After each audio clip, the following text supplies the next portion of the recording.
کے لیے سب سے بڑی مالی امداد بیرون ملک سے آنے والے فنڈز ہیں جو منی لانڈر ہو کر پاکستان آتے ہیں۔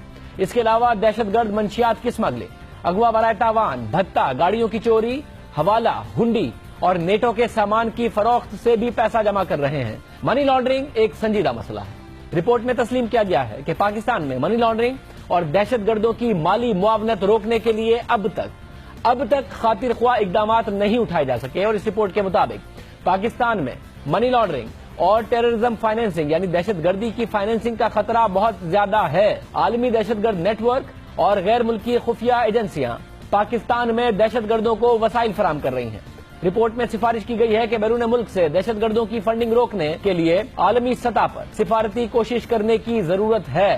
رپورٹ کے مطابق پاک افغان اور پاک ایران سرحد پر خفیہ راستے منی لانڈرنگ کی جنت ہیں، یعنی ایک طرف ایران کی سرحد، دوسری طرف افغانستان کی سرحد پاکستان کے ساتھ منی لانڈرنگ کی جنت ہیں۔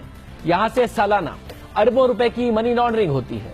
اہم بات یہ ہے کہ فائنینشیل مانیٹرنگ یونٹ نے یہ رپورٹ 2015 میں عالمی بینک کی درخواست پر تیار کی تاکہ منی لانڈرنگ اور دہشت گردوں کی مالی سہولت کاری کے خطرات کو روکا جا سکے، اور فائنینشیل مانیٹرنگ یونٹ نے 45 صفحات پر مشتمل یہ رپورٹ ملک بھر میں کام کرنے والے سرکاری محکموں اور تحقیقاتی اداروں کے ساتھ مل کے تیار کی۔ رپورٹ میں پاکستان کے حوالے سے بہت سارے ایسی پیچیدگیوں کا ذکر کیا گیا ہے کہ پاکستان کو کن کن شعبوں میں جو ٹیرر فائنینسنگ ہو رہی ہے، منی لانڈرنگ ملک میں ہو رہی ہے، ان کو روکنے کے لیے کتنے بڑے چیلنجز کا سامنا ہے۔ اس رپورٹ میں پہلی دفعہ ایسا انکشاف کیا گیا ہے کہ پاکستان ایک پراکسی بن چکا ہے منی لانڈرنگ کے لیے اور ٹیرر فائنینسنگ کے لیے۔ جب سے یہ گلف کنٹریز میں وہاں پر سچویشن خراب ہوئی ہے، وہاں سے منی لانڈر ہو کے پاکستان میں جو کالہ دم تنظیمیں ہیں، چاہے وہ نیشنل لیول کی ہیں یا انٹرنیشنل لیول کی، وہاں سے ان کو سپورٹ حاصل ہے اور اس ذریعے سے پاکستان میں دہشت گردی پھیل رہی ہے۔ اس رپورٹ میں یہ بھی بتایا گیا ہے کہ فیڈرل انویسٹیگیشن ایجنسی نے